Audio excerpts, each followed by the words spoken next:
History is a story written in ink, but beneath the ink there is subtext written in blood, ash, and shadow.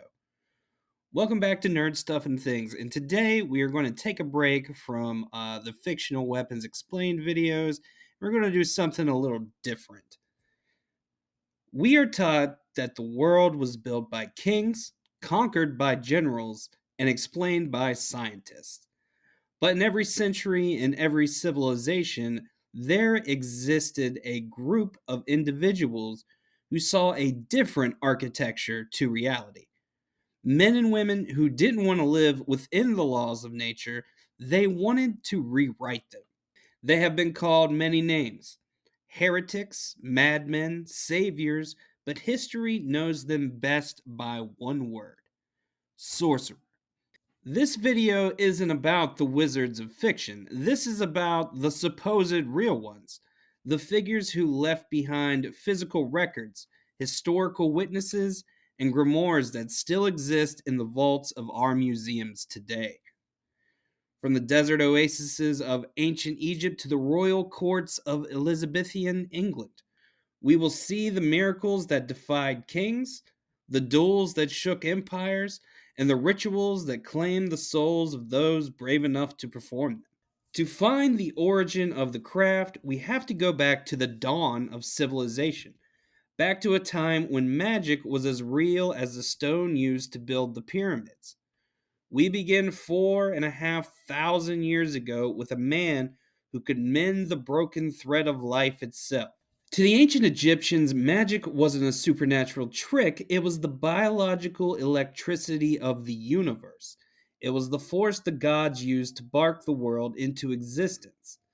But for centuries, this power belonged only to the gods and their priests. That changed during the Old Kingdom around 2500 BC.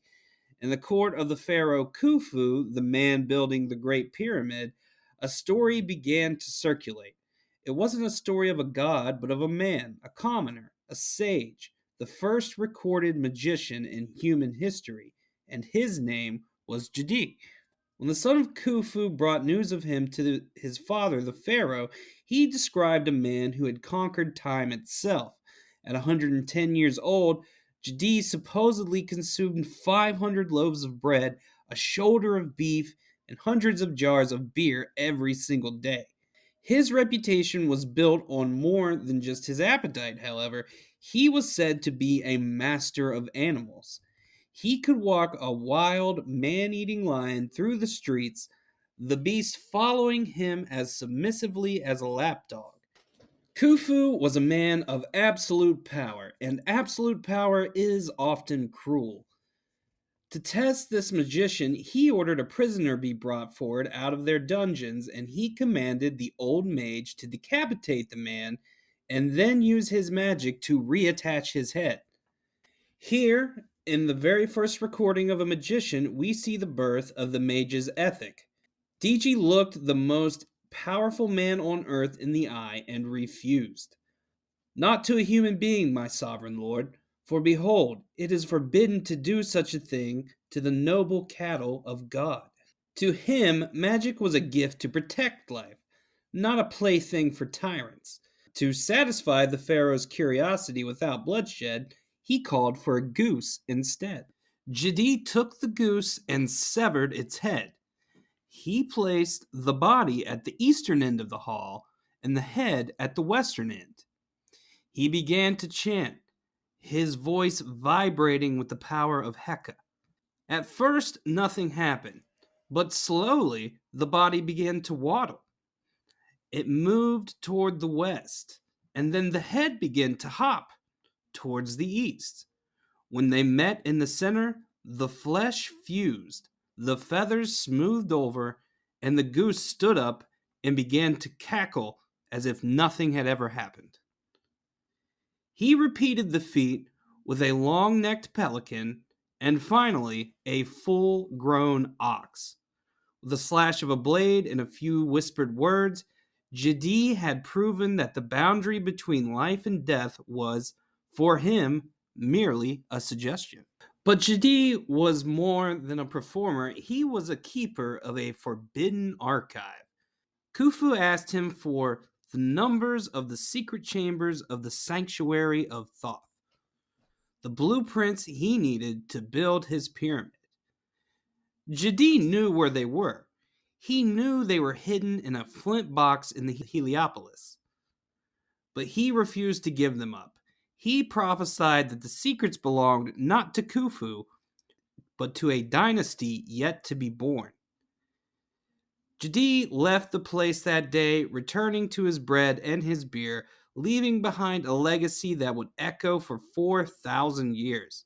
He proved that a true mage doesn't just hold power, they hold the wisdom to know when not to use it. As we leave the golden temples of Egypt, the air grows cold. We are moving into the rugged highlands of ancient Israel, circa 1011 BC. Here, magic has become a crime. King Saul, the first ruler of Israel, has spent his reign purging the land. He has issued a decree: anyone caught consulting with spirits or practicing the secret arts is to be executed.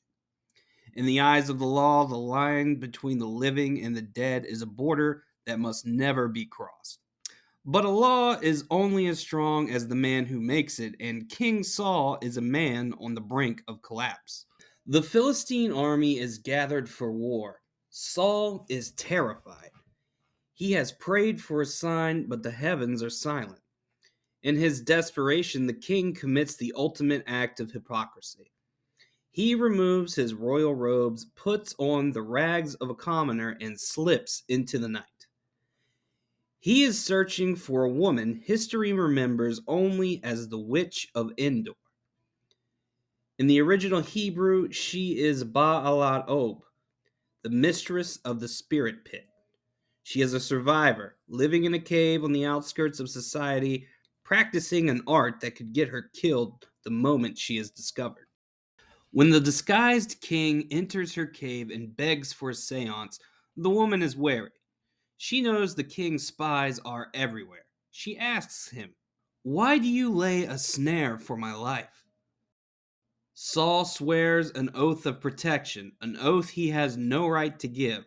He asks her for the one thing he lacks: the wisdom of the dead. He demands she summon the spirit of his mentor, the prophet Samuel. This was not a crystal ball reading. This was necromancy in its rawest form.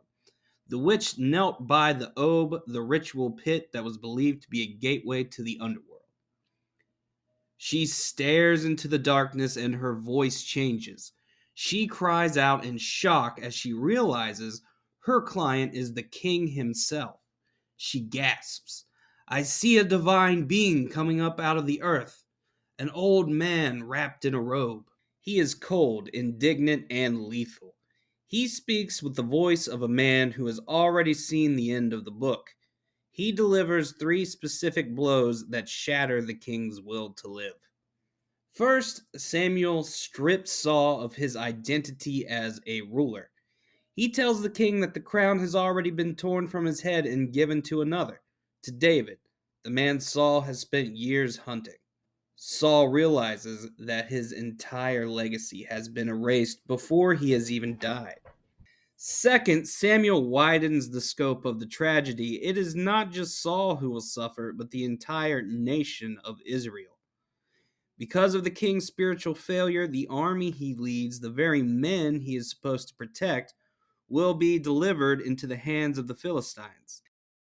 Saul is forced to carry the guilt of a massacre. He isn't just a failing man, he is a failing protector.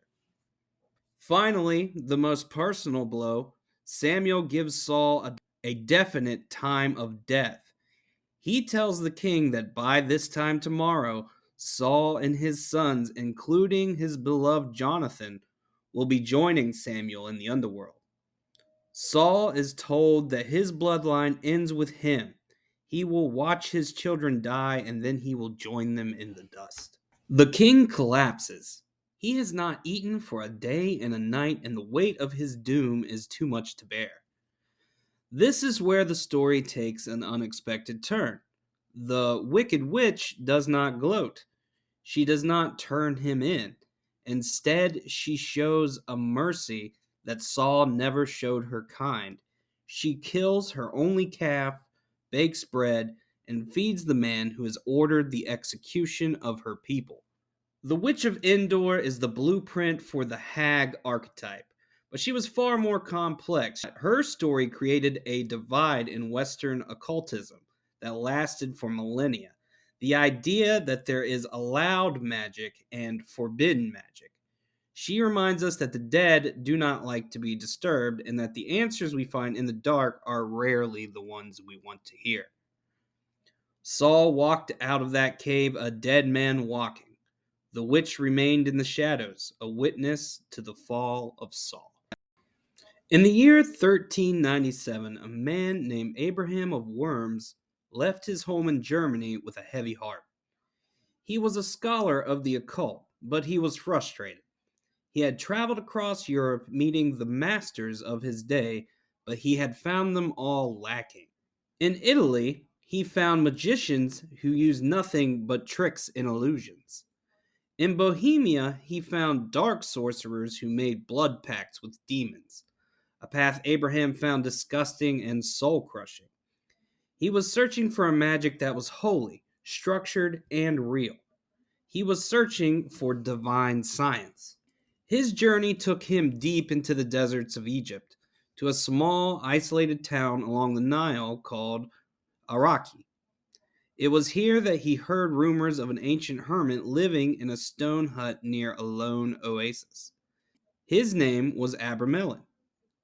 When Abraham finally stood before the sage, he didn't find a man in robes or a crown. He found a man of intense, quiet power. Abramelin told him that the magic he sought was not a secret of the earth, but a gift from the heavens, and that to receive it, Abraham would have to strip away everything he thought he knew. For the first 6 months, Abraham had to pray at dawn and sunset, living in near total isolation. In the second phase, he had to confess every sin he had ever committed, hollowing himself out. In the final 6 months, the silence became absolute. The goal was the knowledge and conversation of the holy guardian angel. This was the great work. By the end of the 18th months, Abraham claimed he had successfully contacted his angel, a divine being that stood as his higher self and his shield against the darkness. Once the angel was by his side, however, the real work began. Abramelin taught that a mage must be a master of both worlds. Under the protection of his angel, Abraham was commanded to summon the four princes of hell.